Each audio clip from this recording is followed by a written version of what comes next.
તમારા વડવાએ જો કદાચ મારો દીવો તમારી પેઢીમાં કર્યો હશે અને મારી જોડે ધડક કોમ કરાયા હશે અને કોમ કરાઈ અને પછી તમારા વડવાઓ જતા રહ્યા ભગવાનના ઘેર અને વસ્તીને કીધા વગર મરી ગયા હશે ને, પણ આજે હું માતા તમારા ઘેર મરી, આ એના દુઃખ ભોગવો છો તમે, આ એની કષ્ટી તમને પડે છે.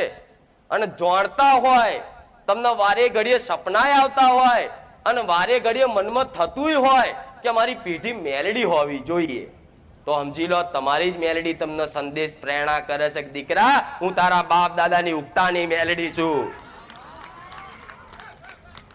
જો આવી પ્રેરણા અંદર થતી હોય કે આ જગતમાં બધાના ઘેર ઘેર મેલડી છે, શું અમારા ઘેર હશે? આવું થાય છે ને, કઈક દીકરાઓને થાય છે, કઈક દીકરીઓ નહીં થાય છે કે દરેક ના ઘેર મેલડી બેઠી, તો અમારા ઘેર મેલડી હશે જ તો બાપ દાદા પૂજી જશે.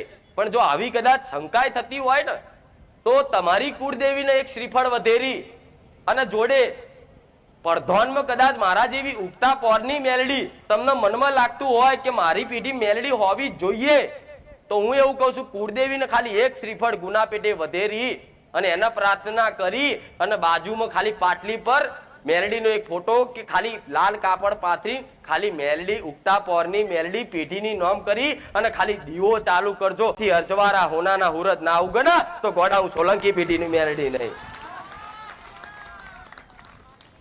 સોદા કરીને દેવ નહીં આલે કે લે હું તને રૂપિયા આપી દઉં, બંગલા બધ્યાલું, પછી તું મને બેહાડજે, પછી તું મને પૂછજે.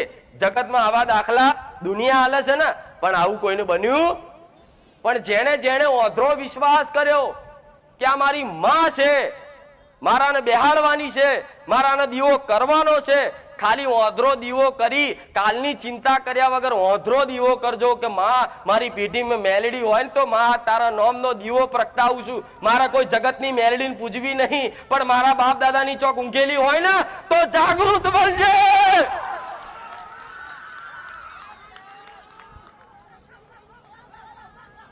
તો જાગૃત બનજે. એટલી બોલતા સેકન્ડે સેકન્ડે ગોડા તમારા ખોડિયા આઈને ખમા મજા ના બોલું ને તો હું મેલડી મટી જાઉં. અમારા દીકરાના અનુભવ કરાયેલા છે. મારા દીકરો દુઃખમાં હતો ને તો દુનિયાથી થાકી ગયો. જેમ તમે બધા અહંકાર લઈને નહીં ફરતા, હું નહીં માનતો ભગવાનને, એવું મારો દીકરો કહેતો. પેલા ચમ કહેતો કે કોઈનું ખોટું ના કર્યું હોય, કોઈનું લઈ ના લીધું હોય, કોઈનું પડાઈ ના લીધું હોય, છતાંય માણસ દુખી થાય ને એટલે ભગવાન માતાજી પર ઓગરી કરે કે એ માતા મેં કોનું બગાડ્યું છે, તાજ મને આટલા દુઃખના દાડા ભોગવવા પડે છે. કોશો ના આવું દીકરા દીકરીઓ બધાય કોશો કે અમે સાચા છે માં, અમે કોઈનું ખરાબ વિચારતા નહીં, કોઈનું ખરાબ કરતા નહીં, છતાં અમે દુખી કેમ? આવા પ્રશ્નો દરેકને થતા હોય. એટલે કદાચ કોઈ પ્રશ્નનો જવાબ ચોય મળતો ના હોય ને, એટલે દરેકને ભલે માનતો હશે કે નહીં માનતો હોય, પણ એની મન વિચાર તો ઉપર જ જાય કે ભગવાન શક નહીં થાય કે નહીં, કે ભગવાન શક નહીં, માતા શક નહીં, આવો પ્રશ્ન થાય. એટલે પ્રશ્ન થતો હોય ને આવો મનમાં ક્યારું કોઈ આપણું હોભરવા વાળું શક નહીં, તારે સમજી લો તમારા હોભરવા વાળી મારા જેવી કોઈક માતા બેઠી હશે. આવું મેલડી કહું છું. એટલે દુઃખ એટલે નાખવું વધારે, જેમ માગે એમ વધારે દુઃખ નાખવું, વધારે દુઃખ નાખવું, વધારે દુઃખ નાખવું. જો લગીન એની નાભીથી એવો પોકાર ના થાય કે હે માં હવે મને મારાથી સહન નહીં થતું, માં તું ચો છું તો ગોળા પાટા ફાડી નાખું મેલડી. રોઈ જાય દીકરો કે માં મને સહન નહીં થતું, હવે માં તું ચો છું, મારા પેઢીઓની બાપ દાદાની માતા ચો છું, તું ખાલી આય. મારા દીકરાએ ખાલી નાભીથી પોકાર કર્યો ને કે હે મેલડી. ત્રીજા પોકારે હું ધૂણવા આવી અને ધૂણવા આવી ધૂણીને બોલી કે દીકરા જા, આજથી તારું દુઃખ એ મારું દુઃખ, તારી તકલીફ એ મારી તકલીફ, તારા આહુડા એ મારા આહુડા. જગતમાં કદાચ મને નાભીથી પોકાર કર્યો હોય માં કરી અને તારા બાપ દાદાની કદાચ જાગૃત બની અને આટલી પેઢીએ જાગૃત થઈને આવી હોય તો મને ખાલી તારા ઘેર મને બેહાડ દે. ખા દુનિયામાં જો તારા નોમનો ડંકો ના વગાડું ને તો હું મેલડી મટી જાઉં. એ વખત મારો દીકરો મને માતાને ઘેર દીવો કરવા પોણિયારે જેમ બધા દીવો કરે ને એવી દીવો કરવાનો ચાલુ કર્યું. તો દુનિયા એવું કે અંદર ખોને માતા પૂજો ને તો કે છે કે આ ચોકથી સાધીને લાવ્યો છે, આ કોકની માતા લઈને આવ્યો છે. આવી દુનિયા મેણા મારે એટલે મારા દીકરાને એવી ખબર પડી કે અંદર કોને કરવું નહીં. માં જો કદાચ તું મને ધૂણવા આવી હોય અને કદાચ મારું વાવડું ચાલ્યું હોય તો આખા બારેજામ ખબર પાડી દેજે કે હું સોલંકી પેઢીની મેલડી જાગૃત બની છું. એ દાડો કદાચ દીવો કરી અને ઝારનો ખીચડો ખુખડી આલી નારિયેળ આલી પ્રાર્થના કરી ને એ દાડો બોલી હતી સમય બનશે, ચોગડિયા બનશે. આજ બારેજા ગોમ છે પણ બારેજા ગોમ કોકદાલ મારા નોમથી ના ઓળખાય ને તો હું તમારા બાપ દાદાની મેલડી મટી જાઉં. આવો પુરાવો, આવો હળાહળ કળિયુગમય જાગતી જ્યોત માતા બની બેઠી હોય તો હું શું ના કરી શકું તમારા માટે. મારીથી કોઈ વાત એવી નહીં કે મારાથી કોઈ અશક્ય હોય. નહીં, અશક્ય નહીં શક્ય બનાવું. હું એ મેલડી છું. હું ધારું એ કરી શકું. ધારું તો રાજાએ બનાવું, ધારું તો રંકાઈ બનાવું. પણ તમારે શું બનવું છે? એક વખત મારા થઈ જાઓ અને કદાચ જીવન મારામાં સમર્પિત કરી દો કે માં અમે તો બધું બનવા માંગીએ છીએ પણ તને જે યોગ્ય લાગતું હોય ને એવા બનાવજે. તો ગોડી હું મેલડી એવા બનાવી દઈશ. મને યોગ્ય લાગતું હશે ને કે ડોક્ટર બનાવો તો ડોક્ટર બનાવ્યા વગર નહીં રહું. મને યોગ્ય લાગશે કે વકીલ બનાવો તો વકીલ બનાવ્યા વગર ના રહું. મને યોગ્ય લાગે ને કે મારા આર્મી મોકલવો છે તો આર્મી મોકલ્યા વગર ના રહું. મને યોગ્ય લાગે ને કે મારા દીકરાને આવો ગાદીપતિ બનાવો છો તો ગાદીપતિ બનાવ્યા વગર ના રહું. એ મેલડી. હેલો મિત્રો, સ્વાગત છે તમારા આજના આપણા નવા વિડીયોમાં. તો મિત્રો આજના વિડીયોમાં આપણે વાત કરશું બારેજા ધામના ખુંખાર મેલડીમાં વિશે. તો મિત્રો ખુંખાર મેલડીમાંના પ્રવચનના વિડીયો તમે જોતા હોય તો મિત્રો આ રવિવારે ખુંખાર મેલડીમાંનો નવો વિડીયો જે આવવાનો હતો મિત્રો, તો આ રવિવારે તો પ્રવચનની ગાદી બંધ હતી મિત્રો. તો ખુંખાર મેલડીમાંના નવા વિડીયો માટે તમારે જો મિત્રો બારેજા ધામ જવું હોય અથવા તો તમે નવા વિડીયોની રાહ જોતા હોય મિત્રો તો વહેલા મોડો નવો વિડીયો આવવાનો છે, કારણ કે દર રવિવારે એક પછી એક રવિવારનો વિડીયો આવતો હોય છે. તો મિત્રો ખુંખાર મેલડીમાંના પ્રવચન સાંભળવા માટે જો તમે બારેજા ધામ જતા હોય અથવા તો તમે બારેજા ગામ છેટ તમે બહુ દૂર થતું હોય મિત્રો, જેમ કે તમે ચેન્નઈ, મુંબઈ, દિલ્હીથી આવતા હોય મિત્રો તો તમારે ખૂબ જ દૂર કહેવાય બારેજા ધામ, કારણ કે અમદાવાદ જિલ્લાના દસક્રી તાલુકામાં આવેલું છે. અને ગુજરાતમાંથી જે કોઈ પણ લોકો આવતા હોય તો તે લોકો માટે પણ ઘણા લોકો માટે દૂર થતું હોય. જેમ કે કાઠિયાવાડ વિસ્તાર છે મિત્રો, તો એ પણ અમદાવાદથી 400 કિલોમીટર જેટલું થઈ જાય મિત્રો. તો તે લોકો કોમેન્ટો કરતા હોય છે મિત્રો કે ક્યાં આવેલું છે આ બારેજા ધામ ભાઈ. કારણ કે માડીના પરચા તો મિત્રો તમે જોયા જશો, હમણાં એક બેન હતા તે વિદેશથી ખુંખાર મેલડીમાંના દર્શન કરવા માટે આવ્યા હતા. તો આવી રીતે મિત્રો ખુંખાર મેલડીમાંના પ્રવચન સાંભળવા માટે, દર્શન કરવા માટે લાખો શ્રદ્ધાળુઓ દૂર દૂરથી આવતા હોય છે. તો એવામાં જે ખુંખાર મેલડીમાંના શ્રદ્ધાળુઓ આવતા હોય મિત્રો, તો મિત્રો શ્રદ્ધાળુ આવતા હોય તો એવા ખુંખાર મેલડીમાં જે છે તે પ્રવચન આપતા હોય મિત્રો, અને લાખો શ્રદ્ધાળુઓના દુઃખ દૂર કરે. અને લાખો શ્રદ્ધાળુમાં તમારે પણ મિત્રો સામેલ થવું હોય ને જવું હોય તો તમને ખબર હોતી નથી કે ક્યાં આવેલું છે બારેજા ધામ. તો મિત્રો અમદાવાદ જિલ્લાના દસક્રી તાલુકામાં આવેલું છે.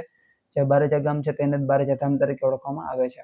અને બારેજા ધામ છે મિત્રો, ત્યાં લાખો શ્રદ્ધાળુઓ આવે છે અને તે માતા છે તે તેમના દુઃખ દૂર કરે છે.